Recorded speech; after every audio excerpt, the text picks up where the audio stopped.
Bonjour à tous et bienvenue Oui, sur le troisième webinaire de notre série consacrée à la Smart Métrologie C'est quoi directement présenté par le fondateur de Deltamu, qu'on ne présente plus, Jean-Michel Pou, et qui est aussi le co-auteur du livre publié par l'AFNOR en 2016 sur la Smart Métrologie, de la métrologie des instruments à la métrologie des décisions.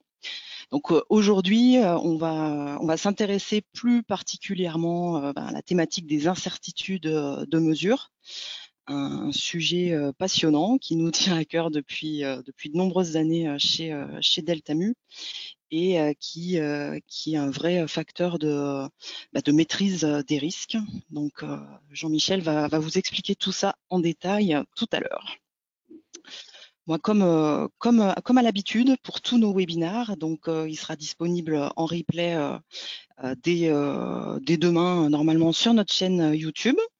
Les participants et également ceux qui se sont inscrits mais qui ne vont pas pouvoir se connecter tout de suite ou qui vont rater le début recevront également par mail dès aujourd'hui et demain le replay. Et pour les participants, donc là j'anticipe les questions qu'on a souvent, vous recevrez aussi le support par mail dans la journée. Pendant tout le webinaire, c'est également interactif, donc vous avez accès à un petit chat ou à un formulaire de questions.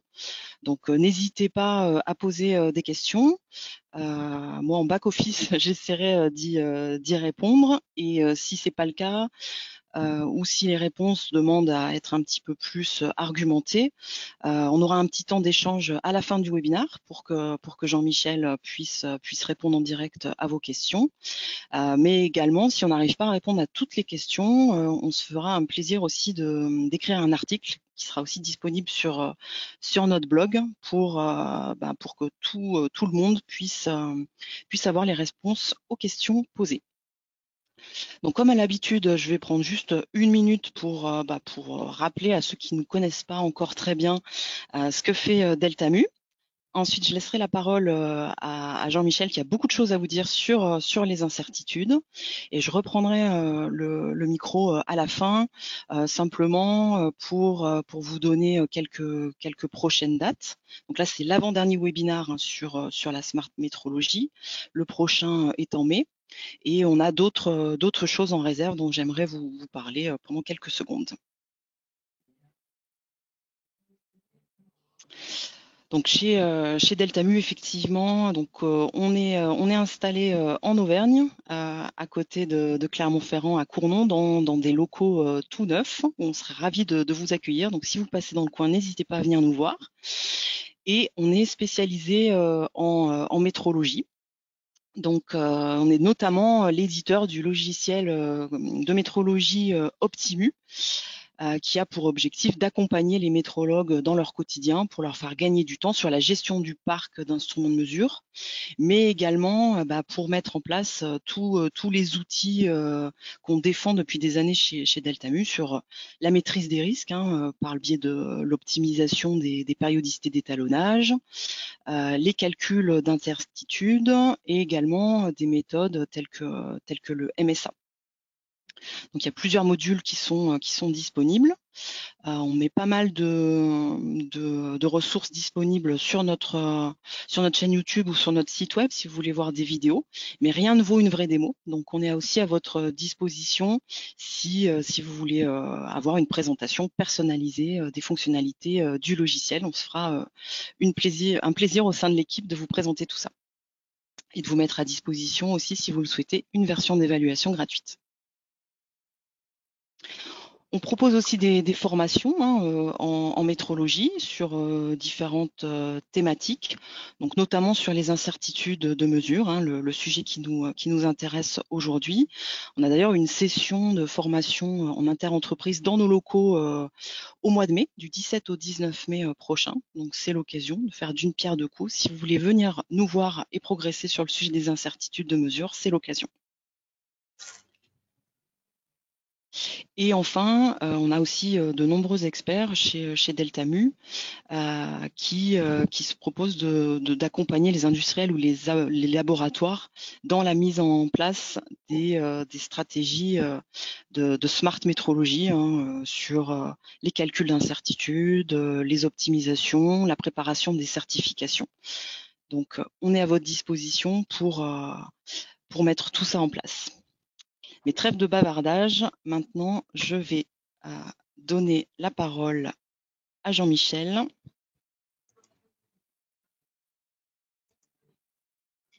Tu dois maintenant, Jean-Michel, avoir accès au partage pour pouvoir lancer ta présentation. Alors, est-ce qu'on voit bien mon... J'ai partagé mon écran. On voit bien ton écran, mais on n'est pas sur la première slide. Voilà, nous y voilà. Est-ce que c'est mieux comme ça? C'est parfait. Alors, bonjour à tous. Merci d'être aussi nombreux connectés. Nos webinaires, non, j'arrive pas à rattraper ma page, ont manifestement de plus en plus de succès. On a eu beaucoup d'inscriptions. Là, vous êtes à peu près 150 en ligne, donc à peu près la moitié des inscrits, un peu moins de la moitié des inscrits, ce qui est assez classique. Et le replay est fait pour justement tous ceux qui se sont inscrits, qui étaient intéressés, qui n'ont pas pu participer. Marie l'a dit, concernant les questions du forum, si jamais, pour une raison ou pour une autre, on n'a pas le temps, parce qu'elle a grignoté un peu plus d'une minute, chacun l'aura bien remarqué. Si on n'a pas le temps d'y répondre en live, on écrira un article sur notre blog pour répondre à toutes ces questions. Nous ne laissons pas de questions sans réponse. Donc aujourd'hui, on a, dans ce troisième webinaire, concernant la smart métrologie, pour ceux qui n'ont pas suivi, le premier webinaire a été consacré sur pourquoi on s'est tous trompés. Le replay est disponible et là, l'idée, c'était d'expliquer en quoi les stratégies qu'on a choisies depuis l'ISO 9001, à savoir les étalonnages calendaires et les EMT sur les instruments de mesure, relevaient d'une métrologie qui est la métrologie légale, mais ne correspondaient pas forcément, pas du tout, aux besoins industriels. Nonobstant le fait que la norme ISO 9001 était très claire, en tout cas à l'origine, elle expliquait bien que les incertitudes de mesure sont connues et compatibles avec l'aptitude requise en matière de mesurage. Et c'est de ça dont on va parler aujourd'hui. Le deuxième webinaire a été consacré aux périodicités, ma conviction étant qu'il n'y a pas de méthode pour calculer des périodicités. Personne ne peut deviner quand est-ce qu'un instrument va chuter. Et la seule solution pertinente pour garantir au quotidien la fiabilité des mesures, c'est d'avoir en place une stratégie de surveillance qui permet de détecter des anomalies au plus proche de leur survenance. Et la plus belle stratégie de surveillance qui soit, c'est de former les opérateurs, simplement, et de développer l'esprit critique qui va être capable de permettre pour un opérateur de détecter qu'il y a peut-être une anomalie ou d'avoir des bons réflexes pour aller regarder si tout se passe bien sur un objet connu, par exemple un étalon ou autre. Voilà. Ce troisième webinaire est consacré aux incertitudes de mesure. Je suis à peu près convaincu que tous autour de cette table virtuelle, vous êtes au fait de ces stratégies, mais j'aime beaucoup le titre qu'on a choisi. J'ai essayé de prendre un peu le problème à l'envers. En gros, je crois que pour comprendre les mesures, il faut surtout et avant tout avoir compris les incertitudes de mesure. Alors qu'on a tendance, évidemment, de partir de la mesure pour ensuite parler d'incertitude. Moi, j'ai envie de vous convaincre, en tout cas de vous expliquer ma position sur le fait qu'il faut d'abord comprendre les incertitudes de mesure pour comprendre et exploiter ce qui est une mesure. Alors, évidemment, pour commencer ce webinaire, il faut se reposer la question, c'est quoi une mesure? Alors, on pourrait aller regarder le VIM. J'ai pas choisi de prendre ces définitions. Le VIM est disponible gratuitement, donc vous pouvez le retrouver facilement. Ce qui m'importe le plus, c'est de repréciser, et c'est fondamental, qu'une mesure, c'est avant tout une comparaison. Quand vous dites que la température vaut 25,3 degrés, enfin en cette saison, l'adage avril ne te découvre pas d'un fil est plus que jamais vérifié. On n'est pas à 25 degrés, on est plutôt à moins 5 degrés. En attendant, quand je dis moins 5 degrés, j'ai dit degrés. Et derrière le mot degré, il y a une quantité d'énergie, il y a une quantité de thermique qui correspond à quelque chose. C'est la même chose pour kilogramme, pour millimètre, pour seconde. Donc mesurer, c'est comparer à une unité. Alors quel plus beau symbole d'une comparaison que la fameuse balance de Roberval qu'on a tous vu à l'école et dont on a tous compris le fonctionnement. Finalement, toute mesure revient à comparer sur une balance entre guillemets, donc via un processus de mesure, on y reviendra évidemment, la quantité qu'on recherche, le mesurand, c'est comme ça qu'on l'appelle en métrologie, donc la grandeur d'intérêt, avec l'unité de référence. Et donc la question qui se pose, c'est OK, on va comparer, mais on va comparer à quoi? Euh, pour que des résultats de mesure soient exploitables, il faut évidemment que quand on va donner une température, moins 5 degrés, et si on parle à quelqu'un qui est à l'autre bout de la planète, il faut qu'il ait la même référence que nous, sinon lui, ça ne va pas lui parler. Imaginez un monde dans lequel les unités de mesure seraient différentes de pays à pays, ça serait absolument incompréhensible. Je prends un seul exemple, c'est l'exemple de la monnaie. Quand vous changez de pays, si vous n'êtes pas dans l'espace européen, vous changez de monnaie, et du coup, 1 euro n'égale pas 1 dollar, n'égale pas 1 yen, n'égale pas une roupie mauricienne. Ça n'a pas de sens. Donc, pour qu'on puisse comprendre le monde physique qui nous environne, et notamment ce qui nous intéresse, c'est l'industrie, il faut qu'on soit d'accord sur l'entité la quantité à partir de laquelle on va faire cette comparaison. Ça, c'est le rôle du Bureau international des poids et mesures qui a pour objectif, donc j'ai mis un lien là, le PowerPoint vous sera distribué, donc vous aurez accès au lien. Enfin, tout le monde trouvera le site du BIPM, vous n'avez pas besoin de nous. Le BIPM, en fait, offre au monde entier ce système d'unités de mesure cohérent et qui va permettre de réaliser des comparaisons par rapport à des unités que tout le monde partage et donc de pouvoir comparer des résultats de mesure entre nous. Si je suis fabricant de voitures ou d'avions et que je sous-traite une partie de ma production en Asie, une autre partie en Amérique du Sud et une autre partie en Europe de l'Est, évidemment, il faut qu'on parle le même langage et donc il faut qu'on ait ces mêmes unités. Merci au Bureau international des poids et mesures. Un petit cocorico, c'est malgré tout la France, en 1792, qui a inventé cette belle idée d'avoir un système international d'unité. On doit donc ça à la Révolution française, qui d'ailleurs dans ses textes a considéré que ça serait probablement l'un des plus beaux monuments de cette révolution.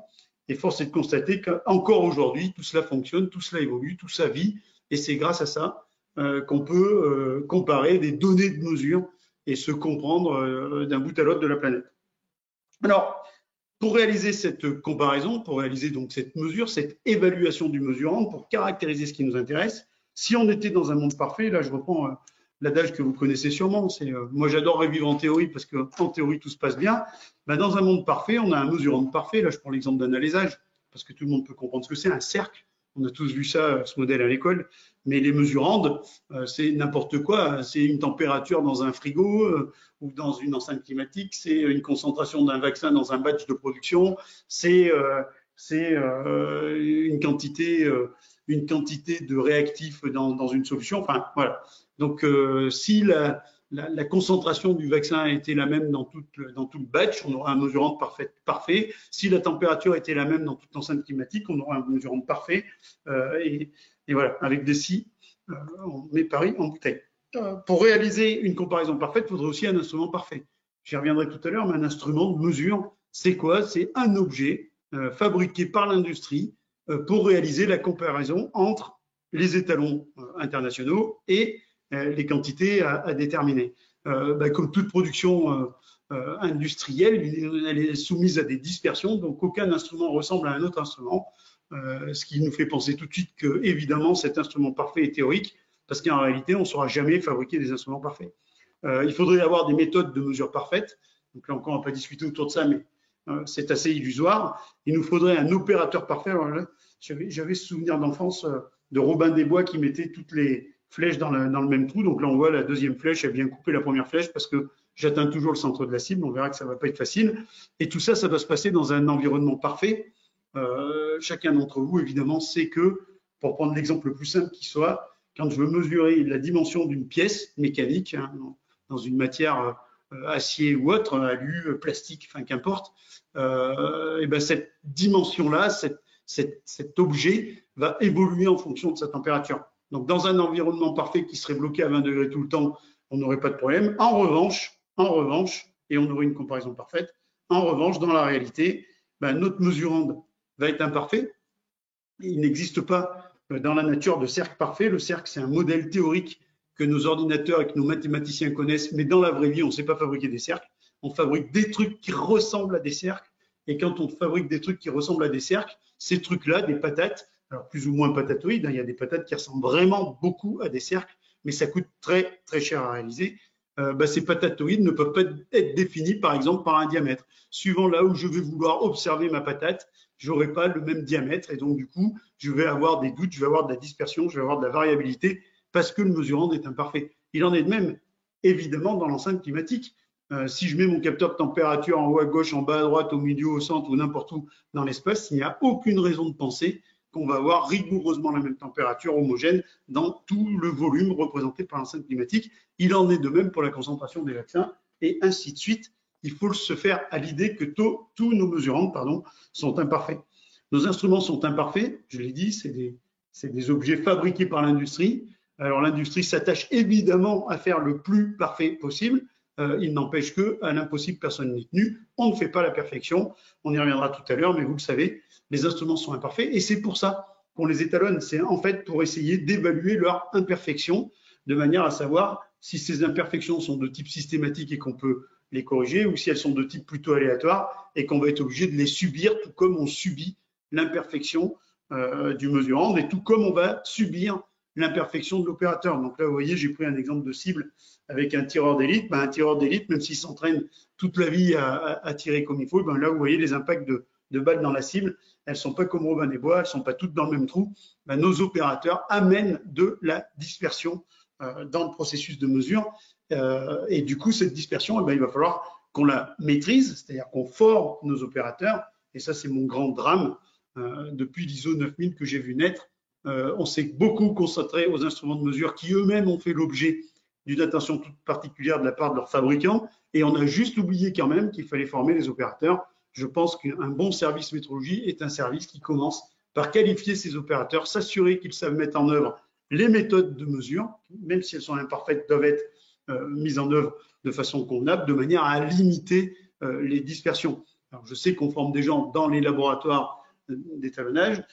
J'ai en revanche moins souvent vu des protocoles de qualification des opérateurs dans l'industrie, sachant que parfois on fait appel à des intérimaires et qu'on a pris la mauvaise habitude de penser qu'il suffisait de savoir lire sur l'instrument de mesure pour faire une mesure correcte, alors que évidemment l'opérateur, s'il ne sait pas mettre en œuvre la méthode, s'il ne sait pas mettre en œuvre le moyen de mesure, s'il ne le met pas en œuvre de façon assez rigoureuse, alors on va subir de la dispersion. Une autre source de dispersion, et vous aurez retrouvé les cinquièmes, c'est évidemment l'environnement. J'ai pris le symbole d'un thermomètre, mais l'environnement peut interférer avec les processus de mesure sur beaucoup de ces grandeurs, que ce soit la pression, que ce soit la température, que ce soit l'hygrométrie, que ce soit l'environnement électromagnétique. Il y a tout un tas de raisons pour que l'environnement perturbe la réalisation de cette comparaison, ce qui fait que, au bilan, cette comparaison ne pourra pas être parfaite. Alors, il est important ici de redire et de redire que le sentiment que nous avons tous quand un instrument de mesure nous indique une valeur, ce sentiment que c'est cette valeur-là qui est la meilleure, c'est cette valeur-là qui est la bonne, c'est cette valeur-là qui est la vraie, je pense qu'il nous vient de notre plus tendre enfance, car rappelez-vous, depuis que vous êtes tout petit, vous entendez des résultats de mesure, et à chaque fois que vous avez entendu un résultat de mesure, vous avez entendu un résultat de mesure qui ressemblait à une valeur vraie parce qu'on ne vous a rien dit d'autre que la valeur mesurée. Autrement dit, je vais faire mon plein d'essence, j'ai 25 litres 28, je vais baisser la quantité en ce moment compte tenu du prix, 25 litres 28, on a vu que ça, donc pour nous, dans notre tête, on a 25 litres 28. Tout comme quand je regarde mon thermomètre qui me donne la température extérieure aujourd'hui à Brest de un peu plus de 10 degrés, je crois à la valeur qui est donnée par mon thermomètre parce qu'on m'a jamais rien dit d'autre. Dans notre cerveau et de façon inconsciente, on a finalement capté l'idée que la valeur indiquée par l'instrument de mesure, qui est une des entités, un des facteurs qui contribuent à la comparaison, cette valeur, c'est la valeur vraie. Et si vous avez compris, ce dont je ne doute pas, le synoptique que vous avez sous les yeux, c'est que la réalité est plus complexe. C'est-à-dire que oui, bien sûr, la valeur mesurée a quelque chose à voir avec la valeur vraie. Si je mesure un alésage de 20 mm, je vais trouver une valeur. Cette valeur, elle va avoir quelque chose à voir avec les 20 mm de mon alésage.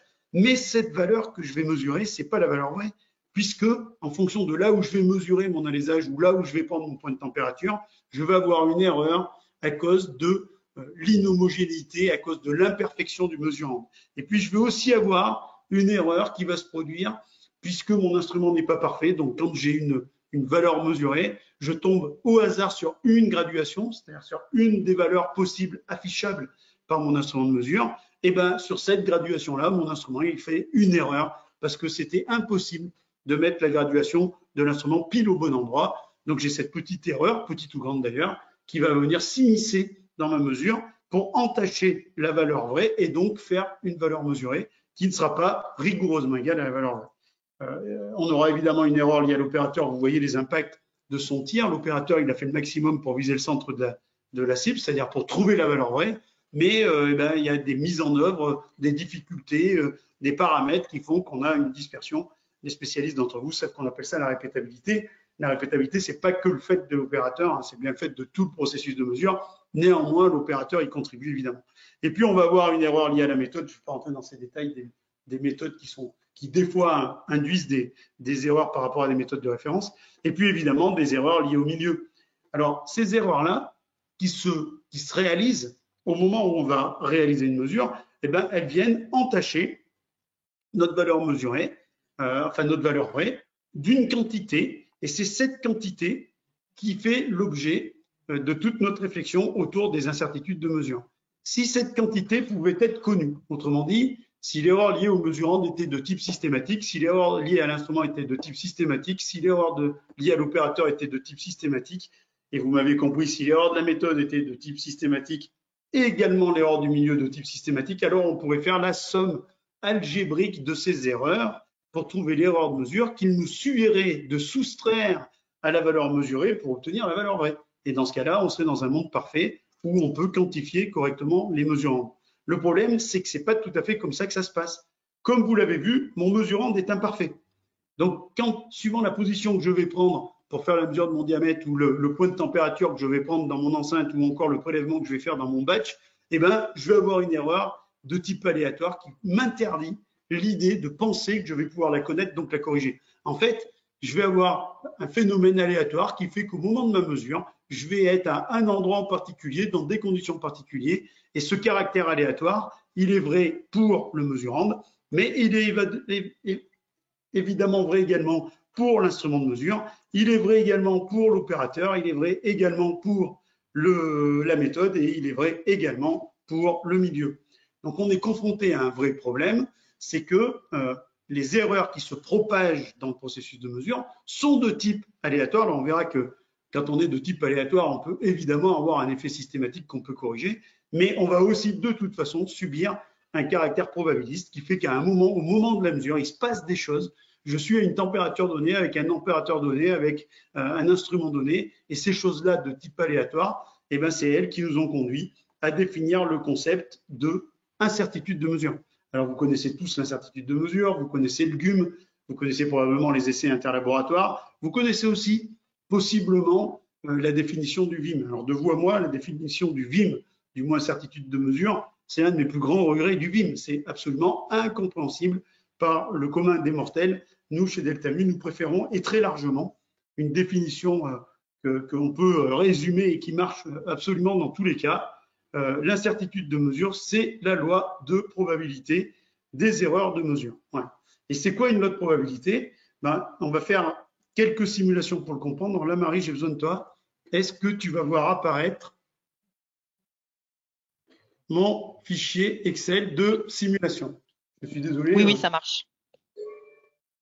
Je vous demande une toute petite seconde. Marie, si tu peux discuter. Si c'est moi qui dois présenter les lois statistiques, vous n'allez pas être déçus. Donc, je vous propose qu'on attende un petit instant. Les joies du direct.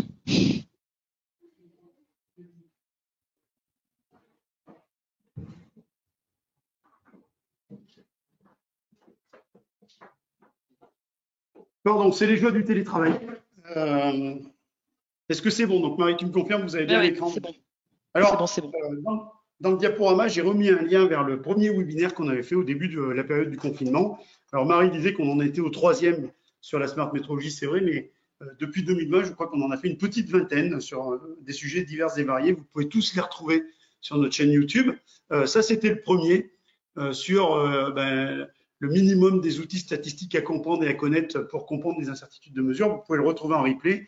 J'ai mis un lien sur le slide du diaporama, donc vous n'aurez pas de mal à le retrouver si vous voulez le voir. Je ne vais pas refaire évidemment un webinaire qui a duré plus d'1 heure autour de tout ça, mais je voudrais juste repréciser qu'est-ce que c'est qu'un phénomène aléatoire. Et donc, le plus facile, j'ai pris l'exemple des dés. Pourquoi? Parce que tout le monde comprend qu'un dé, quand on le lance, il fait une valeur et qu'on ne peut pas savoir à l'avance quelle valeur il va faire. Donc, c'est un bon support pour expliquer un phénomène aléatoire. Donc, quand j'ai un phénomène aléatoire, eh ben, je ne peux pas prédire à l'avance quel est quelle est la valeur qui va sortir. La seule chose que je sais dire quand je lance un dé, c'est que la valeur que je peux faire sur un dé, c'est 1, 2, 3, 4, 5 ou 6. Et si tout se passe bien, et si mon dé n'est pas pipé, alors j'ai autant de chances, donc on parle d'une loi équiprobable, de faire 1, 2, 3, 4, 5 ou 6. Donc là, sur ce webinaire, j'expliquais la différence entre une population parente, c'est-à-dire l'infinité des lancers de dés que je pourrais faire pour observer cette loi équiprobable, et les échantillons dont je dispose. Donc évidemment, quand j'ai un petit échantillon de 5 valeurs, par exemple, eh ben, je vois bien que dans mon échantillon, il n'y a aucune raison que je trouve les valeurs extrêmes, par exemple. Ici, je n'ai pas trouvé 6. Là, je ne trouve pas 6 non plus. Ici, je trouve 6, mais pas 1, et ainsi de suite. Mais pas 1, pardon, et ainsi de suite. Ce constat-là, j'en reparlerai tout à l'heure, il est quand même fondamental quand on fait l'étalonnage d'un instrument de mesure. Sur un instrument de mesure, j'ai un certain nombre de graduations. Mettons un thermomètre qui mesure de 0 à 100 degrés au centième de degré. Il a 100 fois 100, c'est-à-dire 10 000 graduations. Quand dans l'étalonnage, je fais 3 points, je prends 3 parmi 10 000. Et donc, quand je prends 3 parmi 10 000, il faudrait que je sois fort prétentieux pour penser que systématiquement, je trouve les extrémums de la distribution.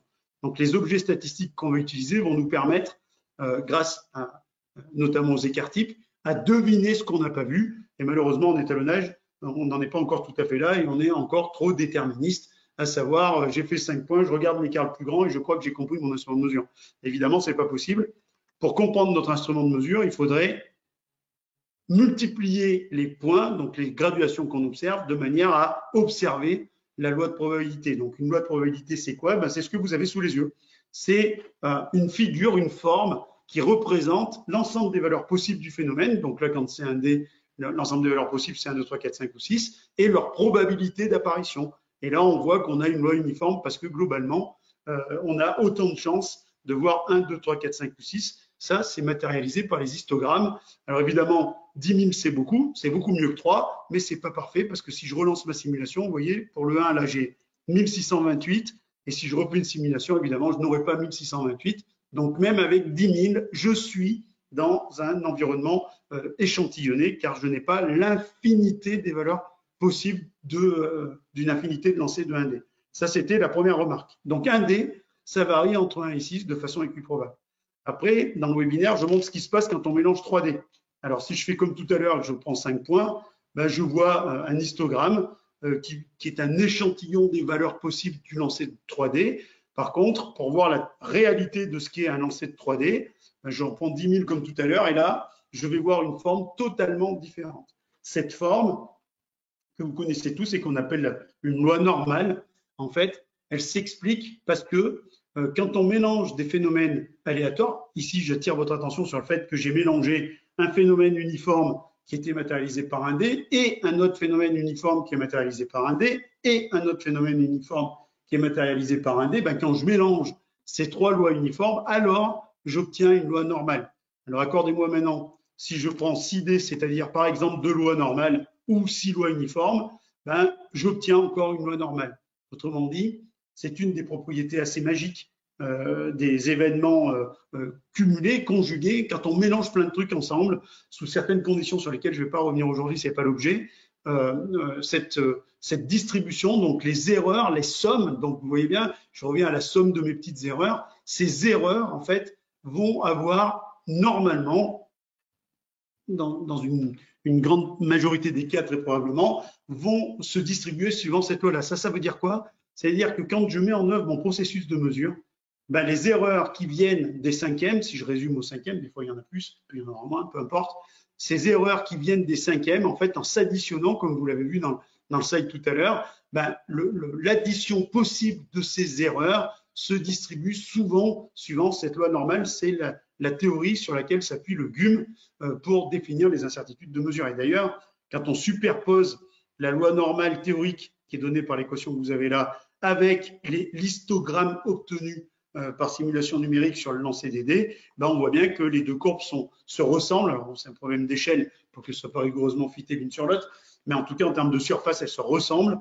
Et c'est pour ça qu'on utilise bien et très souvent, toutes les propriétés de la loi normale que vous connaissez, notamment celle qui dit que dans un intervalle de plus ou moins 2 écarts types du mélange, alors on a environ 95% des valeurs. C'est la propriété fondamentale que les métrologues connaissent. Je redis, cette propriété n'est vraie que si la loi est bien normale. Dans certains cas, les lois ne sont pas normales. Pour donner un exemple simple pour les mécaniciens, si je veux mesurer le battement d'une pièce en rotation, l'incertitude sur la mesure du battement ne peut pas être gaussienne, tout simplement parce que le battement peut pas être négatif. Donc voilà, on a des phénomènes qui ne sont pas gaussiens, mais le GUM résume la situation au phénomène gaussien. Alors, le GUM S1, donc, qui traite de la simulation numérique, lui peut nous permettre de voir cette loi de probabilité des erreurs de mesure, puisque par simulation, on fait la même chose qu'ici. On obtient des histogrammes et notre histogramme nous permet de voir si les erreurs possibles du processus de mesure, quand elles se mélangent, correspondent ou non à une loi normale. Et si elles ne correspondent pas à une loi normale, alors on va appliquer d'autres règles pour notamment trouver un intervalle de 95% de probabilité. Ça, c'est la propriété de base que les métrologues connaissent pour la propriété de l'incertitude de mesure. Il y a un autre truc intéressant à observer, c'est, imaginons une expérience, pour bien comprendre, où je mélange, où en fait je vais lancer 10 000 fois, je vais le faire 100 fois, ou 1000 fois pour aller plus vite. Je vais lancer 1000 fois un dé, puis 1000 fois 2 dés, puis 1000 fois 3 dés, puis 1000 fois 10 dés, pour voir ce qui se passe. Donc là, je lance mon étude. Là, c'est pour vous expliquer le fondement du GUM dans ce qu'il nous propose pour calculer une incertitude de mesure. Donc, vous voyez, j'ai fait l'expérience de 1D, j'ai trouvé une moyenne de 3,55 et un écart type de 1,72. Pardon, je n'ai pas rappelé tout à l'heure, évidemment, que nos incertitudes de mesure, nos lois de probabilité, elles avaient des paramètres. Alors, des fois, elles en ont plusieurs, mais pour la loi normale, les paramètres qu'on utilise, c'est sa moyenne. Alors, en métrologie, on fait en sorte que la moyenne soit nulle, parce qu'on corrige les biais, normalement, et un écart type pour matérialiser la dispersion de nos erreurs de mesure possibles. Et cet écart type, je le calcule ici sur la base de mes simulations, quand j'ai lancé un dé, quand j'ai lancé 2 dés, et quand j'ai lancé 10 dés. Et si je regarde l'évolution de la moyenne de mon phénomène, c'est-à-dire ce que j'ai dans cette colonne-là du fichier, avec le nombre de dés que je lance, ben, j'observe que mes moyennes sont à peu près alignées. Bon, là, la courbe à côté, c'est les résidus, c'est-à-dire l'écart entre la moyenne et le modèle.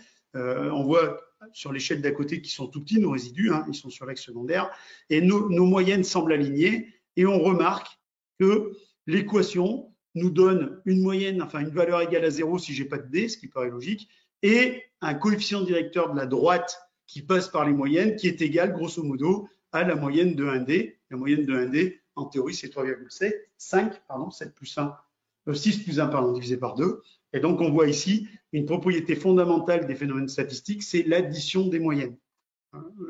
Pour tous les détails, je suis rentré évidemment dans plus de détails dans le webinaire sur les outils statistiques. Je vous invite à aller le regarder pour mieux comprendre tout ça. Mais cette observation graphique nous montre la propriété singulière, particulière des moyennes, à savoir quand on mélange dans un phénomène global, on dit ce qui nous intéresse, c'est-à-dire l'incertitude de mesure, des phénomènes aléatoires, autrement dit les phénomènes aléatoires matérialisés par les cinquièmes, alors la moyenne de la loi de probabilité cumulée du mélange est égale à la somme des moyennes qui la composent.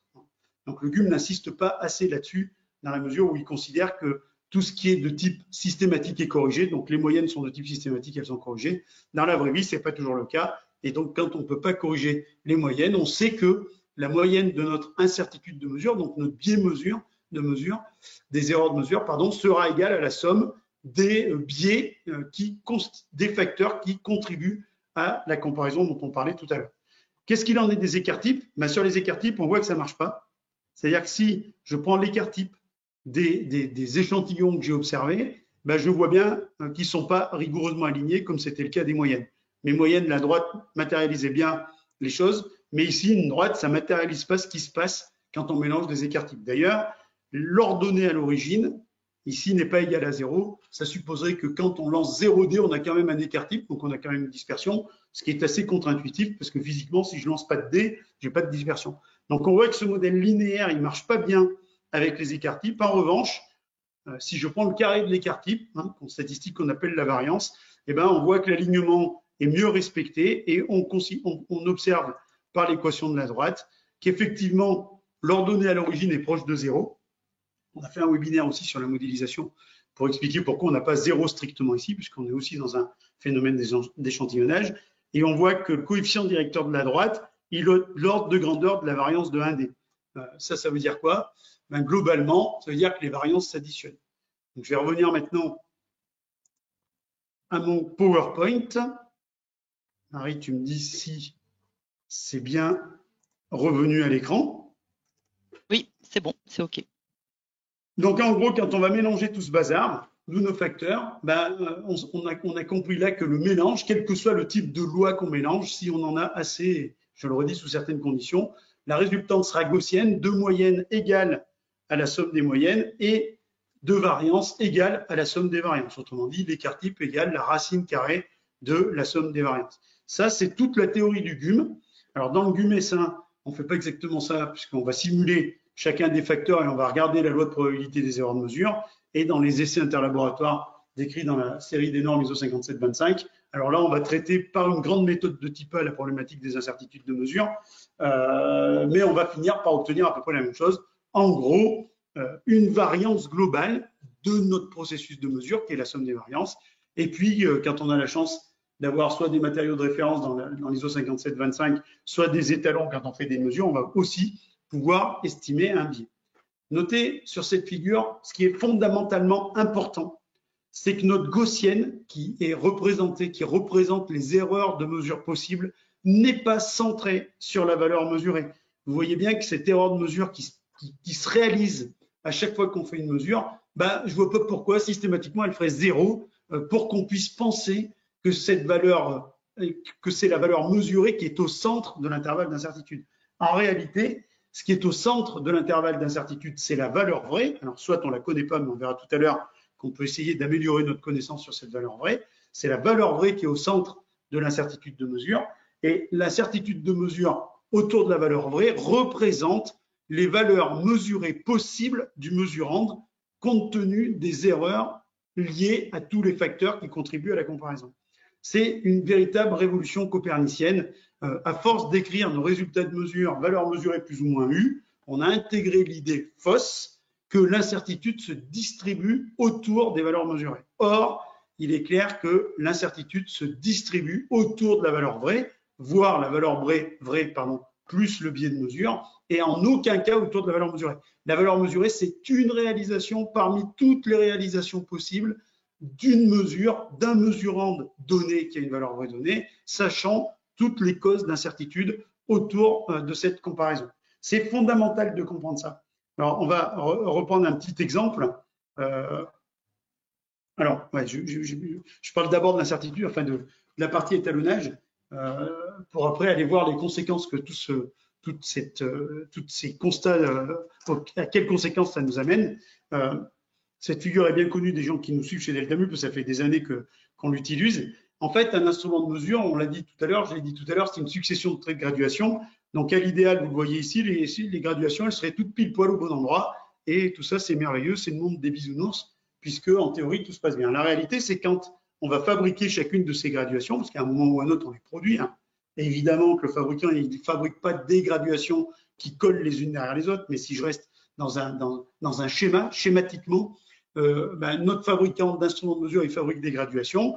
Et si on pouvait toutes les observer à la loupe, on se rendrait compte qu'elles ne sont pas à leur bonne position parce que chacune a subi des variabilités au moment de la fabrication de l'instrument qui fait que ça l'empêche d'être à la bonne position. Alors peut-être que parfois il y en a une à la bonne position, le hasard fait parfois bien les choses comme on dit, mais la réalité des 10 000 graduations dont je parlais tout à l'heure, c'est qu'elles ne peuvent pas être toutes les 10 000 à la bonne position. Alors, un, parce que j'ai des dispersions de fabrication, et deux, surtout parce que personne ne sait sur cette planète combien vaut 1 centième de degré. J'ai pris l'exemple d'un thermomètre au centième de degré. Le degré, au niveau du BIPM, on le connaît avec une incertitude. qui est d'un ordre de grandeur que je ne connais pas. Donc si le degré théorique, cet objet auquel on veut tout comparer, on ne le connaît pas sans incertitude, vous comprenez bien que le centième de degré, on ne le connaît pas non plus sans incertitude. Autrement dit, un fabricant qui veut fabriquer des graduations au centième de degré, ben si on pouvait toutes les mesurer, on se rendrait compte qu'il y a un petit biais moyen sur les graduations, puisque le fabricant ne connaît pas la valeur vraie, toute absolue du centième de degré. Cet écart, il est représenté ici dans ma figure par epsilon. Là encore, il y a un lien sur le webinaire de la modélisation qui explique tout ça. Je vous invite à aller le regarder. Donc, il y a un effet de type systématique. Cet effet de type systématique, ben, il s'additionne de proche en boche. Donc, sur la première graduation, ben, s'il y avait que ça, j'aurais une erreur d'epsilon. Sur la deuxième, j'aurais 2 epsilon. Sur la énième, j'aurais n epsilon. À partir du moment où je sais déterminer epsilon, alors je sais faire une correction, je sais corriger le biais. Voilà. C'est pour ça d'ailleurs que le VIM, depuis 2008, demande à ce que l'étalonnage dépasse le simple constat d'un écart entre une valeur étalon et une valeur mesurée sur un certain nombre de points échantillonnés de l'étendue de l'instrument de mesure. Mais le VIM nous dit bien que dans une deuxième phase, il faut modéliser la réponse de l'instrument de mesure. Comprenez dans ce terme de modélisation qu'il faut tenter d'estimer ce epsilon à travers un modèle qui décrit les erreurs de type systématique de l'instrument. Ça va nous permettre de corriger nos mesures de ce biais qui pénalise, qui perturbe la connaissance du mesurant. Ce n'est pas pour embêter les étalonneurs qu'on fait ça, ou que le VIM demande ça, c'est simplement parce qu'on ne peut pas mélanger des effets de type systématique, de type biais, et des effets de type aléatoire. Ils n'ont pas du tout les mêmes propriétés, et nous allons le voir tout de suite après. Donc c'est pour ça que le VIM demande ça, malheureusement, encore aujourd'hui, 14 ans après, les années passent, 14 ans après, je ne crois pas qu'on ait systématisé le respect de la définition du mot étalonnage du VIM et qu'on continue ce qu'on fait depuis 30 ans, c'est-à-dire des petits tableaux avec des petits écarts et des petites incertitudes, sans nous dire finalement ce qui se passe sur les graduations qu'on n'a pas vues. Or, un instrument de mesure industrielle, ça peut mesurer sur n'importe laquelle de ces 10 000, 100 000 ou 500 000 graduations et pas uniquement sur les 2, 3 ou 10 graduations que l'étalonneur va observer au moment de l'étalonnage.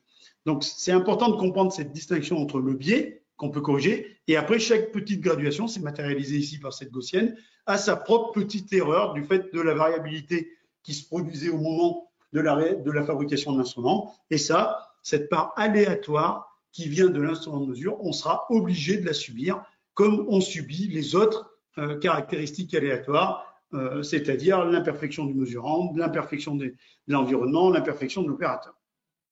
Alors, pour comprendre les enjeux maintenant, au-delà des enjeux auxquels on s'est souvent limité malheureusement de coller des gommettes vertes sur des instruments de mesure tous les ans, quand on fait des mesures dans l'industrie, c'est pas pour le plaisir de faire des mesures, c'est parce qu'on a produit des entités. Alors certains produisent des vaccins, certains produisent des boulons, certains produisent du géotextile ou je ne sais quoi, mais en attendant, ce qui nous intéresse, c'est de faire des mesures d'entités industrielles. Et pourquoi on fait les mesures d'entités industrielles? Ben, un, pour savoir si elles sont conformes, en gros, si on a respecté les exigences de notre client, mais aussi, et on verra ça dans le prochain webinaire, pour essayer de comprendre quand est-ce qu'elles sont conformes. Moi, je suis un partisan du fait que la métrologie n'est pas un objet de la qualité au sens contrôle final. La métrologie, c'est la science des mesures, donc c'est la capacité de comprendre les mesures, de manière à pouvoir comprendre l'influence des paramètres d'influence sur les procédés de production, de manière à pouvoir maîtriser ces paramètres d'influence de façon à produire conforme. L'objectif de la métrologie, c'est de permettre de produire conforme. C'est pas de vérifier qu'on a produit conforme. Quand on vérifie qu'on a produit conforme, on mesure pour rien. C'est-à-dire que soit on mesure que c'est conforme et tant mieux, c'est ce qu'on voulait, soit on mesure que c'est pas conforme et dommage, c'est trop tard. Donc on peut pas se contenter de ça. L'ère qui s'ouvre avec notamment l'industrie 4.0 et cette nouvelle capacité à traiter les données mesurées doit changer le logiciel du métrologue. On doit produire des mesures les plus fiables possibles pour comprendre les procédés de façon à fabriquer conforme. Ça sera l'objet du webinaire qui aura lieu début mai, où on parlera ensemble d'intelligence artificielle et d'algorithmie. En gros, comment dorénavant on exploite les données mesurées pour mieux comprendre nos procédés et donc mieux fabriquer, c'est-à-dire être plus efficient. Donc, quand je reviens à mon monde de la production, quand je fabrique des entités, eh ben, ces entités, comme les graduations de mon instrument tout à l'heure, ou comme mes mesures, vont subir des influences, il y a des facteurs d'influence, encore une fois les cinquièmes, cette méthode marche tout le temps, et ça va perturber la production, et donc je ne vais pas fabriquer rigoureusement tout le temps le même boulon, ou rigoureusement tout le temps le même vaccin, ou rigoureusement tout le temps le même géotextile. Je vais avoir une dispersion dans ma production, et cette dispersion dans ma production va faire que j'ai des entités de production qui vont être non conformes et des entités qui sont conformes. Mon intérêt, mon objectif, dans un premier temps, en métrologie, c'est de regarder si les entités sont conformes.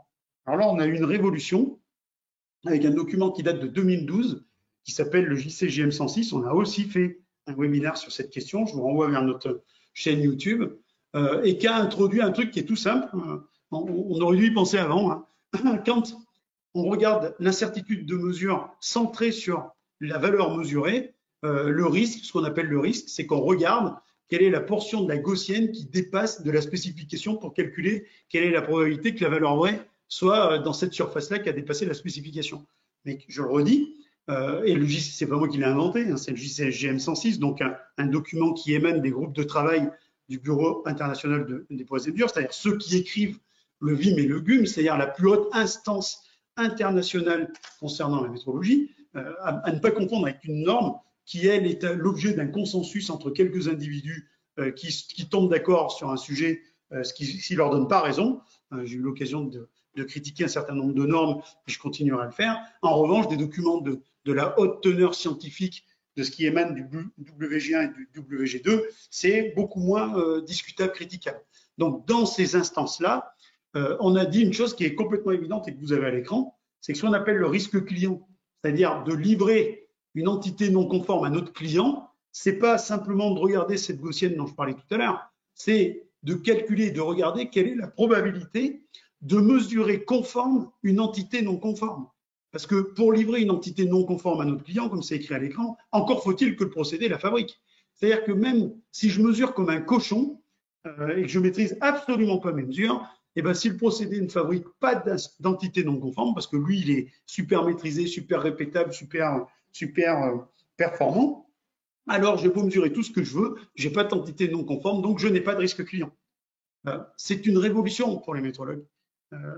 Très souvent, en tout cas depuis l'ISO 9001, on s'est concentré, pour des raisons liées à des pratiques culturelles, mais on s'est consacré aux instruments de mesure. La réalité, c'est qu'un métrologue industriel doit se concentrer sur ses procédés de production. Et c'est dans le cadre de l'analyse des procédés de production, donc de leur dispersion, de leur capacité à produire des entités, qu'il faut qu'on adapte les moyens de mesure pour justement limiter le risque autant qu'il est possible de le limiter. C'est vraiment essentiel de comprendre ça. Le rôle d'un métrologue, c'est de maîtriser les mesures, c'est pas de maîtriser simplement les instruments de mesure. La maîtrise des instruments de mesure, c'est une condition nécessaire, c'est en aucun cas une condition suffisante. J'insiste ici parce que vous allez voir que dans la métrologie orientée nouvelles technologies, donc big data, intelligence artificielle, on aura bien besoin de comprendre nos procédés de production pour pouvoir prendre des décisions qui sont pertinentes en termes de qualité des mesures.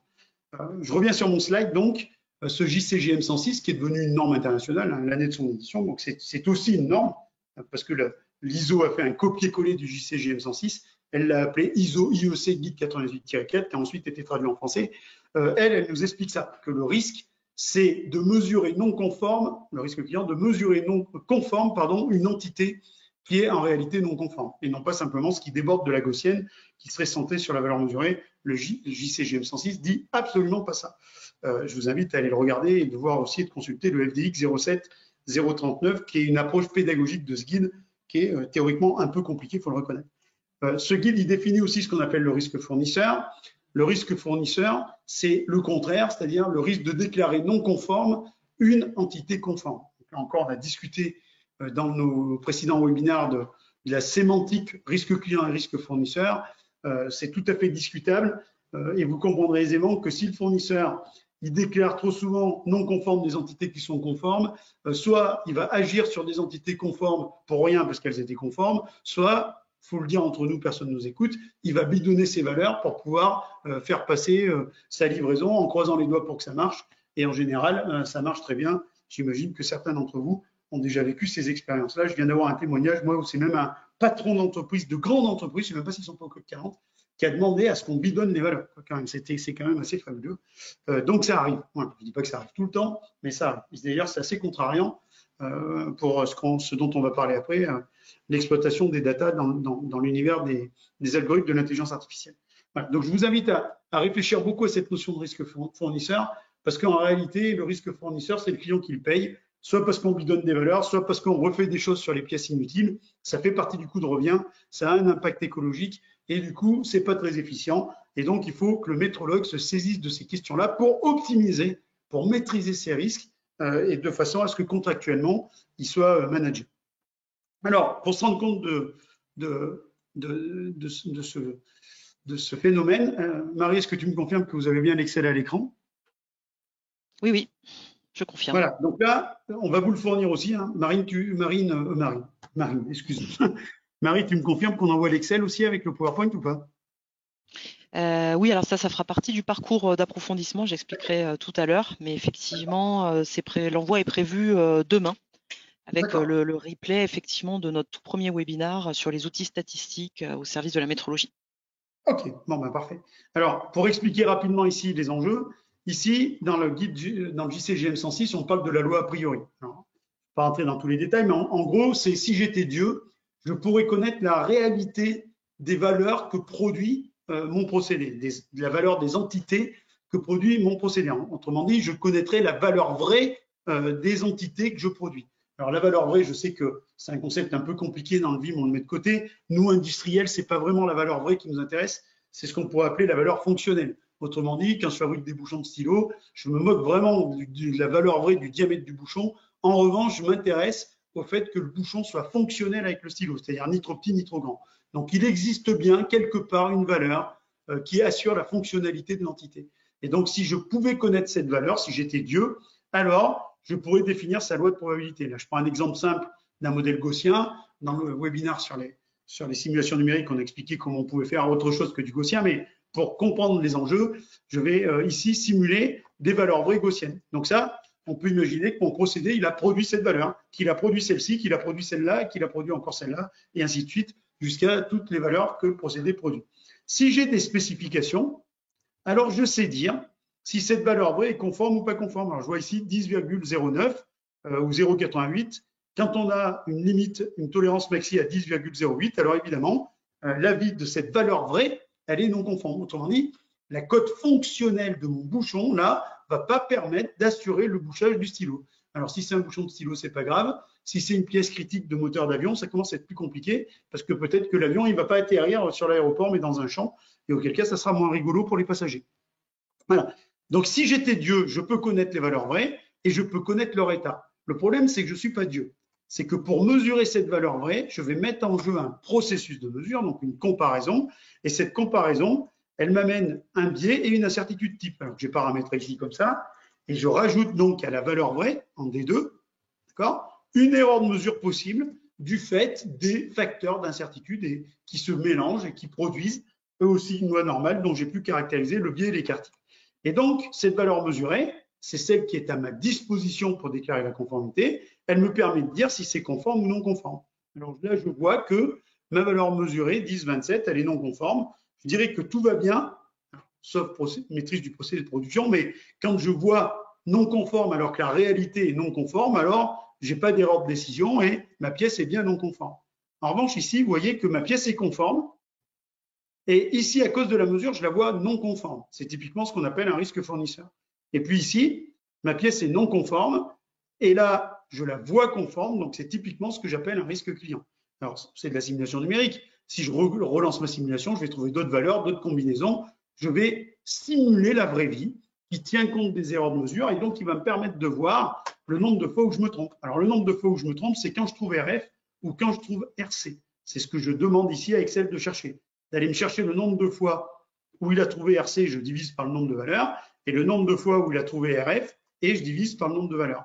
Donc vous comprenez ici que ça me permet de vous montrer, dans une association procédé, donc loi a priori connue, et erreur de mesure, c'est-à-dire incertitude de mesure connue, quel est le risque de déclarer non conforme ou conforme plutôt une entité non conforme, donc ici 10,06%, et quel est le risque de déclarer non conforme une entité conforme, ici environ 17%, 7,5%. Alors regardez bien ce qui se passe ici, parce que je suis très intéressé par ce qu'on fait encore dans les laboratoires d'étalonnage où on vous parle d'erreur maxi.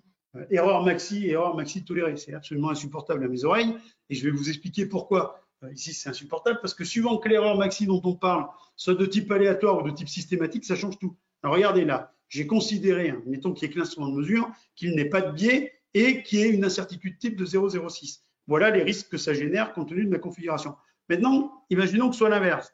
C'est-à-dire là, comme en général, je divise par racine de 3 l'erreur maxi qu'on a trouvée. Pour faire simple, je vais diviser par 2. Donc, imaginons que j'ai trouvé 0,12 en erreur maxi et que j'avais pas de biais. J'avais pas de dispersion, pardon. Que toute l'erreur de mon instrument, c'est un biais. Donc, vous voyez très clairement que ça n'a plus rien à voir en termes de risque client et risque fournisseur. Donc, même si on n'avait pas compris mon astuce, je remets 0,6 ici, je vois que les risques n'ont plus rien à voir avec ce qu'ils étaient tout à l'heure quand les erreurs d'instrument étaient de type systématique ou quand elles étaient de type aléatoire, alors que maintenant elles sont de type systématique. Cette prise de conscience des risques devrait nous imposer à nous tous métrologues de nous poser la vraie question sur quelles sont la nature des erreurs de notre instrument. Est-ce que c'est des erreurs de type systématique? Ça ne veut pas dire que je serai obligé de les corriger, mais je vais les intégrer dans mes calculs de risque comme des erreurs systématiques non corrigées. Et cette intégration n'a rien à voir avec une intégration de type des erreurs de type aléatoire. Et ça a des conséquences. Ça a des conséquences sur le risque client, ça a des conséquences sur le risque fournisseur. Et donc, vous l'avez compris, quand on augmente artificiellement le risque fournisseur parce qu'on a mal évalué son incertitude de mesure, eh ben, on augmente le nombre de fois où on bidonne les valeurs. Et je ne crois pas que nous, métrologues, notre objectif, ce soit de bidonner quoi que ce soit. Au contraire, c'est bien d'avoir la juste conscience de ce que sont les problématiques liées aux mesures quand on doit décider des conformités. Voilà. Donc sur ce petit fichier, j'en aurai fini là.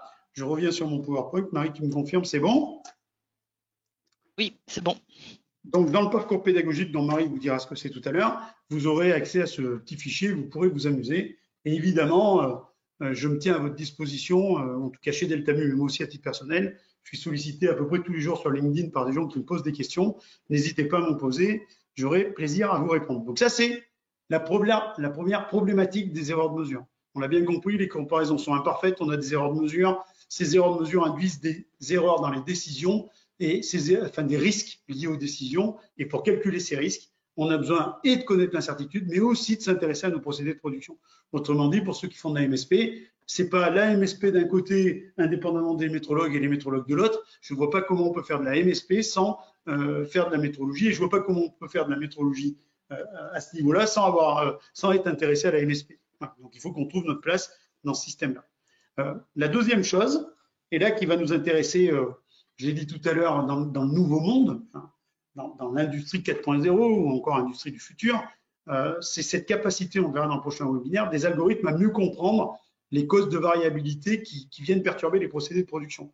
Sauf que, et on l'a bien compris depuis longtemps, pour les tenants du big data, qui avaient édicté une règle qui s'appelait la règle des 3 V, variété, vélocité et volume, assez vite, les gens qui ont utilisé ces algorithmes se sont rendus compte qu'il y avait un 4e V important qui était le V de véracité. Quand Google, Apple, Facebook font des analyses sur le comportement des gens qui sont connectés derrière leur PC, et bien évidemment, il faut qu'ils aient à peu près la certitude que c'est Madame Michu qui est connectée et pas son fils. Parce qu'on comprend bien que si c'est le fils de Madame Michu qui est connecté, qui cherche des trucs sur Internet, alors qu'on pense dans les data que c'est Madame Michu, on ne va plus rien comprendre au comportement des mamans par rapport à leurs enfants. Donc cette véracité des données, elle est importante dans les algorithmes de l'IA, à tel point qu'on est passé des 3V au 4V. Elle est importante pourquoi? Chacun le comprendra, parce que gigot, quoi. Gigot, c'est garbage in, garbage out. Si je donne des données d'entrée qui sont trop bruitées, qui ne représentent pas la réalité, alors ma donnée de sortie, c'est-à-dire les prédictions, le prédictif que je vais faire, les explications que je vais donner, n'auront aucun rapport avec la réalité, puisque j'ai fait travailler mes algorithmes sur du bruit. Alors on pourrait se dire, ouais, mais pas tant que ça, parce que nous, on fait des mesures, on a des gommettes vertes sur les instruments de mesure, tout va bien. Ben non, on ne peut pas se dire ça, parce que dans le processus de mesure, on peut avoir des instruments qui sont parfaitement, qui ont des bonnes caractéristiques métrologiques, c'est une condition nécessaire, mais on peut aussi avoir tout un tas de facteurs dégradants, les opérateurs, les conditions environnementales qui amènent énormément de bruit dans les datas, et à partir du moment où on a trop de bruit dans les datas, eh ben, on ne va pas pouvoir tirer le meilleur parti des algorithmes. Je rappelle ou j'informe nos auditeurs que depuis 2015, Deltamu discute de cette question et a publié un site qui s'appelle Mesurons bien le big data. En 2015, on avertissait nos confrères, nos pairs à IRS, métrologues, des enjeux, des nouveaux enjeux de l'industrie 4.0. Sur ce site, on explique ce qu'il en est et on a surtout en téléchargement gratuit un livre blanc où on démontre dans 4 cas industriels qu'on croyait disposer de données vraies sur des phénomènes et qu'en réalité, on a démontré que ce n'était que du bruit de mesure. Et donc, si on n'a que du bruit de mesure, imaginez bien que l'algorithme, lui, il va raconter n'importe quoi et on va passer à côté d'un outil d'optimisation et d'efficience de la production. Alors, nous, métrologues, qu'est-ce qu'on peut faire? Parce qu'inexorablement, chaque fois qu'on aura une mesure, on aura une erreur de mesure. C'est parce que chaque fois qu'on fait une mesure, on fait une comparaison. Et que chaque fois qu'on fait une comparaison, on met en œuvre des facteurs qui ne sont pas parfaits. Et donc, ils contribuent à la dispersion autour de la valeur vraie. Il y a un truc assez fondamental qu'il faut comprendre, c'est que quand j'ai une valeur mesurée, à gauche de l'équation en haut, par exemple 10,12, c'est l'exemple que je prends tout de suite après, ben, j'ai une foultitude de combinaisons entre la valeur vraie et l'erreur de mesure qui conduisent à 10,12. C'est vrai que depuis qu'on est tout petit, l'appareil dit 10,12, alors il a raison. Et ça, c'est les conséquences de la métrologie légale. J'espère que vous êtes tous convaincus que cette valeur mesurée, ce n'est pas la valeur vraie. Donc, quand il dit 10,12, il n'a pas raison. 10,12, c'est la combinaison qui s'est produite à ce moment-là, sur cette entité-là, entre la valeur vraie de l'entité et l'erreur de mesure qui s'est produite au moment où on a voulu quantifier l'entité. Et des combinaisons qui conduisent à 10,12, il y en a une infinité. Alors, j'en ai cité quelques-unes à l'écran. 10,12, ça peut être 10 plus 0,12, 10,01 plus 0,11, ça peut être 10,21 moins 0,09, ça peut être tout ce qui se passe avant, tout ce qui se passe après. Il y a plein de combinaisons. Voilà. Et donc, nous, ce qui nous intéresse, c'est pas la valeur mesurée. Ce qui nous intéresse, c'est la valeur vraie. Alors, il y a un truc assez sympa en statistique, c'est que si on est capable de calculer la probabilité d'avoir en vrai 10 et d'avoir en vrai une erreur de mesure de 0,12, alors on sait calculer la probabilité de la combinaison qui, pour donner 10,12, était la somme de 10 et de 0,12. Si on peut calculer cette probabilité, on peut calculer toutes les probabilités de toutes les combinaisons. Et donc, je n'ai pas fait les calculs évidemment, parce qu'il n'y a pas de calcul en vrai, c'est pour vous faire comprendre la mécanique. On va pouvoir algébriquement aller chercher quelle est la combinaison la plus probable. Imaginons que ce soit celle que je viens d'encadrer, c'est-à-dire j'ai mesuré 10,12, mais sachant les valeurs vraies et sachant les erreurs de mesure possibles, j'en déduis que la combinaison la plus probable pour produire une mesure de 10,12, c'est la somme de 10,01 et une erreur de 0,11. Donc, ma valeur, la valeur que je dois retenir, qui est plus représentative, qui est plus fiable que la simple valeur mesurée, qui est en fait un résultat brut, la valeur que je dois retenir dans ce cas-là, c'est 10,01. Donc, je mesure 10,12, très bien, mais comme c'est écrit à l'écran, je le redis à l'oral, sachant tout ce que je sais, c'est-à-dire la loi a priori de mon procédé et la loi des erreurs de mesure, ce qui est le rôle du métrologue, de calculer les incertitudes de mesure, alors je peux déterminer que ce n'est pas 10,12, mais dans une valeur raffinée, dans une valeur post-traitée, on dira, OK, j'ai vu 10,12, mais quand même, sachant tout ce que je sais, c'est plutôt 10,01. J'avoue que c'est une vraie révolution, tellement on est acquis à l'indication de l'instrument de mesure.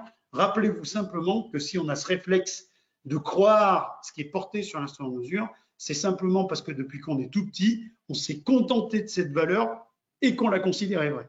Or, et vous l'avez compris, c'est sûr que ce n'est pas la valeur vraie, la valeur mesurée, c'est la valeur vraie plus des erreurs qui sont produites. Donc, on peut se permettre d'aller plus loin que cette valeur brute en utilisant des outils un peu élaborés qui vont permettre de faire ça. Alors, vous allez me dire, ouais, mais attention, parce que c'est compliqué, les calculs, les problèmes, c'est les ordinateurs qui font les calculs. Nous, métrologues, on doit avoir l'expertise pour faire ça. Ensuite, ce sont des ordinateurs qui font les calculs. On peut très bien imaginer, d'ailleurs, chez Deltamu, on travaille depuis de nombreuses années là-dessus, et on vous en parlera très probablement soit en 2022, soit en 2023, c'est un peu compliqué. avec des technologies IoT, donc dans laquelle l'instrument de mesure peut être connecté. Au lieu de faire une mesure comme ça, dans l'absolu, on peut très bien imaginer qu'il est connecté, qu'il sait, entre guillemets, ce qu'il est en train de mesurer, pourquoi il est en train de le mesurer, de quel procédé cette mesure, enfin dans le cadre de quel procédé et avec quel type d'incertitude de mesure, on peut très bien imaginer que l'instrument fasse ce calcul sans vous le dire. C'est-à-dire que lui, il voit 10,12, mais il va vous retourner 10,01 parce qu'il aura fait tous ses calculs. C'est parfaitement possible en théorie, reste de le mettre en pratique, on est en train d'essayer de le faire et j'espère bien qu'on va aboutir. Alors la question que vous devez vous poser normalement, c'est évidemment la suivante, comment je fais pour déterminer la probabilité des valeurs vraies alors que je ne pourrai jamais mesurer les valeurs vraies? C'est-à-dire que chaque fois que je vais mesurer une entité, il y aura une erreur de mesure. Donc ce que je vais observer, ce n'est pas, ici, c'est mes observations, ce que je vais observer, c'est la convolution, c'est le mélange entre les valeurs vraies, puisque j'ai bien fabriqué des bouchons ou j'ai bien fabriqué des vaccins, et des erreurs de mesure. Je ne connaissais pas les valeurs vraies, je ne connaissais pas les erreurs de mesure au moment de chacune des mesures. En revanche, ce que j'observe, c'est le mélange des valeurs vraies que j'ai produites et des erreurs de mesure qui se sont produites, qui relèvent du hasard, qui se sont produites au moment où j'ai mesuré l'entité. Et bien, quelque part, notre a priori, c'est-à-dire la distribution, la loi de probabilité des valeurs vraies possibles, eh ben, elle se cache derrière les deux données qu'on connaît. Un, les valeurs observées, ça c'est ce que mes compagnons mesurent tous les jours, notamment quand on fait de la MSP sur un procédé industriel. J'ai des valeurs observées de mon procédé. Moi, métrologue, je sais évaluer mes incertitudes de mesure et donc par déconvolution, alors c'est assez compliqué quand on est dans le monde empirique, mais c'est très simple quand on est dans le monde gaussien, et bien par déconvolution, je vais être capable de déterminer la loi a priori de mon procédé qui produit ces pièces-là. Et si je connais cette loi a priori, alors je sais faire le calcul dont je vous ai parlé précédemment. Et cette déconvolution, dans le monde gaussien, c'est simplement des soustractions, soustraction de moyenne et soustraction de variance. Oui, c'est ça. J'ai peur qu'il y ait un problème sur le slide. Soustraction de moyenne et soustraction de variance pour obtenir la loi a priori. Alors, voilà, j'en ai fini pour ce que je voulais vous dire sur l'exploitation des valeurs mesurées et la compréhension des incertitudes de mesure. Je sais que j'étais un peu vite, le replay sera peut-être utile pour certains, mais on peut répondre à vos questions.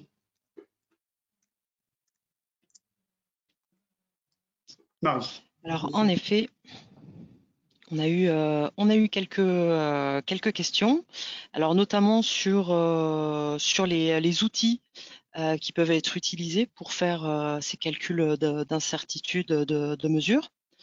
Donc, on nous demande, est-ce qu'il est possible d'utiliser Excel? Ah ben moi, je dis oui et oui. Hein. Je pense que l'incertitude de mesure, avant tout, il n'y a pas de difficulté calculatoire. En revanche, il faut bien comprendre ce qu'on fait. Et pour bien comprendre ce qu'on fait, il faut bien comprendre ce que c'est qu'un phénomène aléatoire. Moi, j'en ai soupé, je le dis clairement, des divisions par racine de 3 qui ressemblent absolument à rien et qui prouvent que personne n'a compris ce qui était uniforme. Donc la division par racine de 3, c'est à mettre à la poubelle. En tout cas, on peut l'utiliser, mais pas tout le temps. Et ce n'est pas la solution de secours. Si on doit faire une déconvolution, comme je l'ai proposé tout à l'heure, pour avoir une loi a priori, on ne peut pas maximiser les incertitudes de mesure. On ne peut pas écrire n'importe quoi et faire n'importe quoi. Donc le problème n'est pas dans le calcul. Excel peut très bien faire des divisions par racine de 3, par racine de 2, faire de la simulation numérique. On peut tout faire avec Excel. La question est d'abord de bien s'interroger sur les fondamentaux. C'est-à-dire, est-ce que j'ai bien posé, est-ce que j'ai bien analysé, est-ce que j'ai bien compris mon processus de mesure? Après, quand on fait des calculs, les ordinateurs sont là pour ça. Marie, tu le sais, nous, il y a 15 ans maintenant, on avait sorti un logiciel qui s'appelait Epsilon Incertitude, qui réglait un grand nombre de cas. Malheureusement, on en est encore à faire des divisions par racine de 3 et à coller des gommettes. Donc, pour l'instant, il est resté sur l'étagère. Si demain, le marché avait besoin d'automatiser des calculs d'incertitude, bien évidemment qu'il y aurait des éditeurs pour le faire. Mais là, je crois que la première démarche, c'est déjà d'avoir bien compris ce qu'étaient les parts systématiques et les parts aléatoires, sortir des calculs tout faits, des règles toutes bêtes. Voilà, notamment, je prends l'erreur la plus grande que j'ai mesurée à l'étalonnage. Alors, la plus grande sur quoi? Sur 5 points, mais j'en ai 100 000 des points, donc elle ne représente rien du tout. Et puis, quid de l'incertitude d'étalonnage? L'incertitude d'étalonnage, elle n'est pas dans mon processus de mesure. elle m'empêche de voir mon instrument de mesure, mais quand j'utilise mon instrument de mesure, il a les erreurs qu'il a. L'incertitude d'étalonnage n'a rien à voir là-dedans. Donc, c'est d'abord bien comprendre les fondamentaux, et ensuite, on se posera la question du calcul. Mais quand on en est là, moi, j'ai jamais eu besoin de plus qu'Excel pour faire un calcul d'incertitude. D'ailleurs, dans le projet dont je parlais tout à l'heure, on aura des outils qui feront ça, évidemment, en back-office, derrière la liaison de l'instrument de mesure. Quand j'ai dit qu'il pouvait être connecté, c'est évidemment pour faire tous ces calculs, et ces routines seront faites. Mais la vraie difficulté, je redis, c'est pas de faire le calcul. Voilà, on ne fait plus à la main. Excel fait. Voilà, j'ai jamais été bloqué par Excel. Alors, on nous demande aussi s'il existe des logiciels qui permettent de faire les calculs d'incertitude. Donc, bon, j'ai aussi un élément de réponse, hein. Je vous parlais tout à l'heure en préambule du logiciel Optimu, qui est vraiment un logiciel qui permet de faciliter et d'optimiser la gestion du parc d'instruments de mesure, mais qui a aussi des modules optionnels et plus experts, et notamment un module dédié aux incertitudes, hein, selon la méthodologie du GUM, hein, qui permet de faire le bilan des causes d'incertitude et de faire le calcul de l'incertitude de mesure ou l'incertitude d'étalonnage. En lien avec ce module-là, on a aussi un module statistique qui permet de faire des calculs RR, par exemple.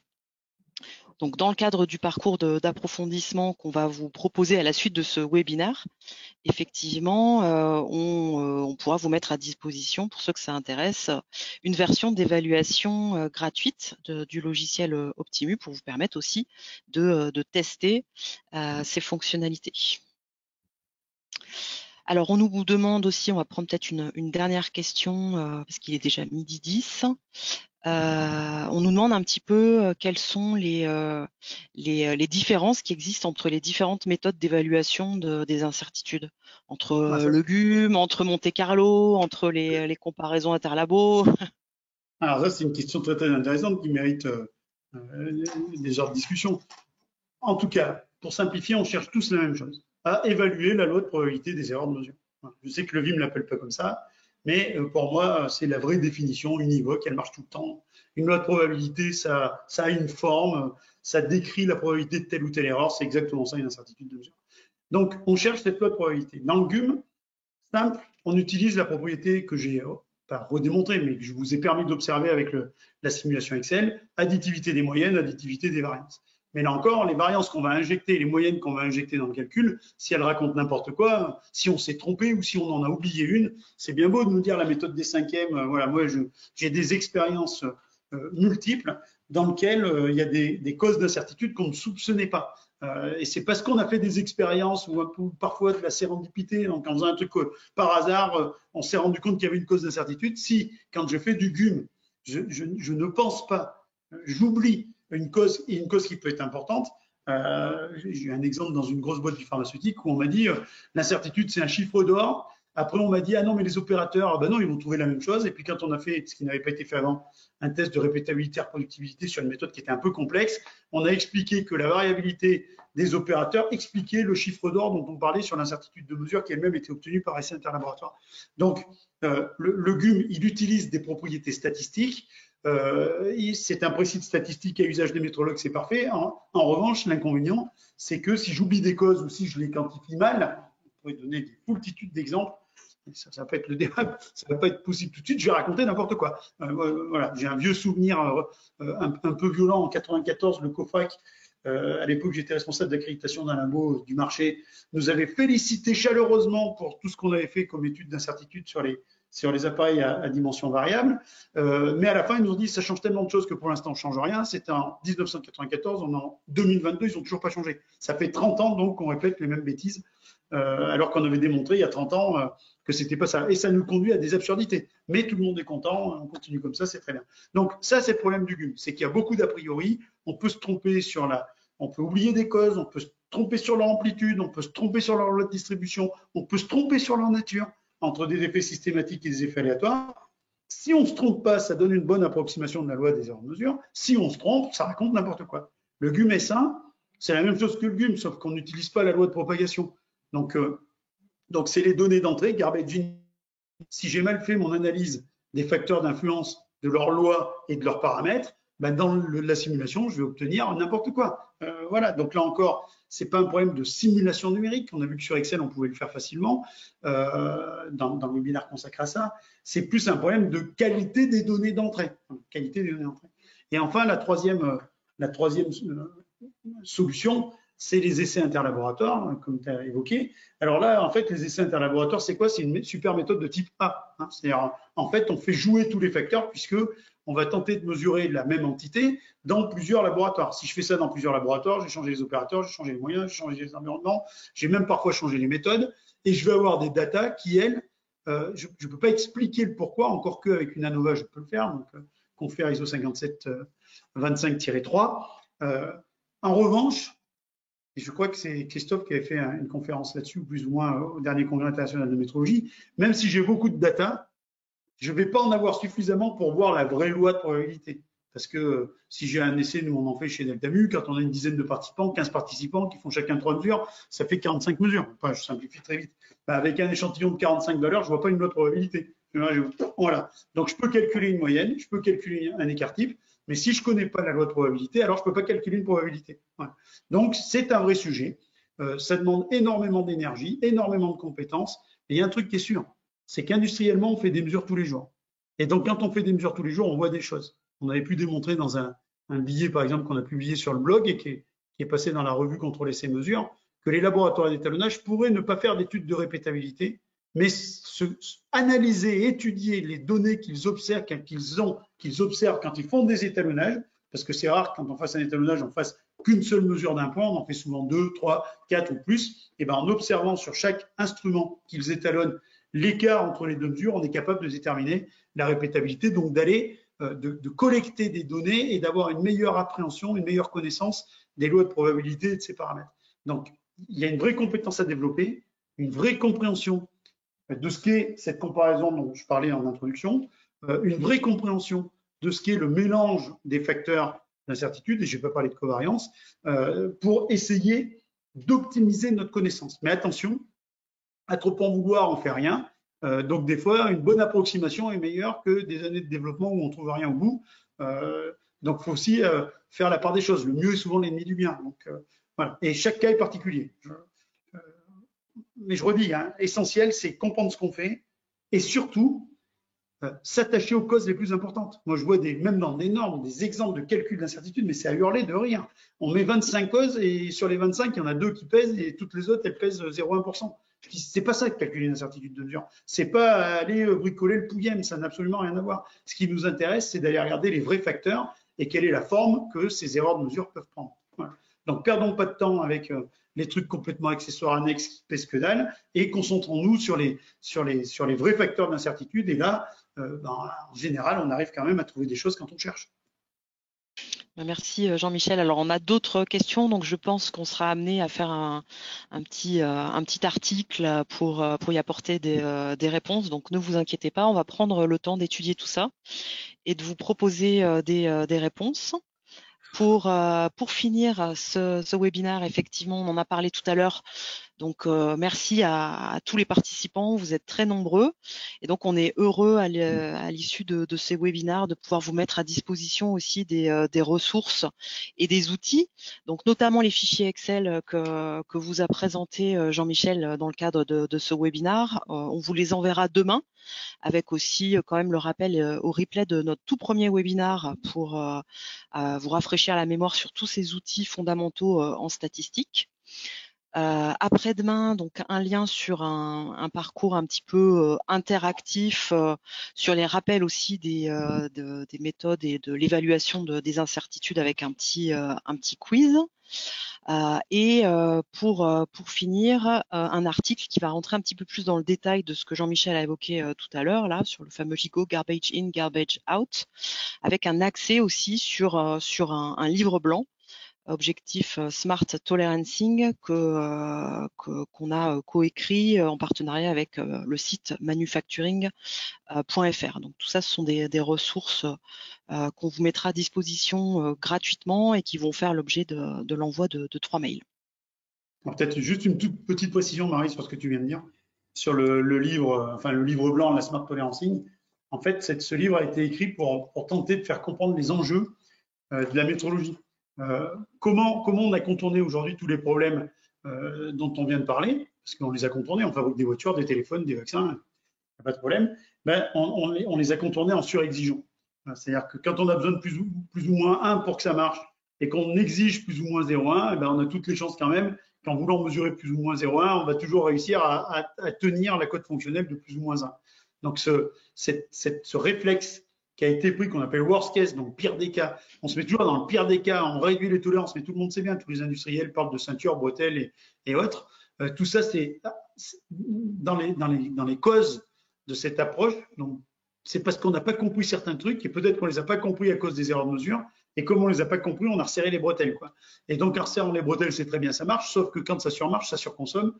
Et qu'aujourd'hui, je le redis, hein, j'avais conclu notre dernier webinaire là-dessus, si vous le faites pas pour vous, faites-le au moins pour la planète. C'est-à-dire que toutes les ressources qu'on consomme en trop aujourd'hui pour satisfaire nos besoins, ce sont des ressources, en tout cas celles qui sont non renouvelables, les ressources primaires, qu'on pille sur les générations futures. Et le rôle de la métrologie, c'est justement d'arrêter ce pillage et de s'inscrire, et de s'offrir les moyens de s'inscrire dans cette recherche d'efficience, donc de juste nécessaire. Voilà. Et ce livre blanc Smart Tolerancing, c'est pas nous qui l'avons écrit, c'est un copain de chez Forestia, et qui décrit très bien quels sont les problèmes du tolérancement aujourd'hui et quels sont les axes de réflexion vers lesquels on pourrait aller vers plus de compétitivité et moins d'impact environnemental en améliorant l'expression de nos exigences. Très bien. Merci Jean-Michel pour ces précisions. À la fin, je vous ai mis un petit peu les prochaines dates. Donc, le prochain est le dernier de la série webinaire sur la smart métrologie, hein, qui vont aborder notamment ces éléments que vient d'évoquer Jean-Michel. Nos prochaines dates de formation, on en a parlé tout à l'heure. Et puis, si vous êtes abonné à notre newsletter ou si vous ne l'êtes pas encore, je vous invite à le faire pour recevoir toutes nos actualités. Et le dernier webinaire du premier semestre 2022, qui sera lui animé par Reynald Giraud, notre responsable support, qui vous présentera un petit peu les outils qui peuvent être utilisés pour mieux maîtriser la dérive des instruments de mesure et anticiper leur usure. Voilà, merci à tous d'avoir été si nombreux à nous suivre et à très bientôt. On reste à votre disposition si vous avez la moindre question. Et à la prochaine fois, donc sur un webinaire ou sur les réseaux sociaux. Je le redis, n'hésitez pas à nous interroger. On fait le maximum pour vous répondre. À bientôt, bon appétit, au revoir. À bientôt, au revoir.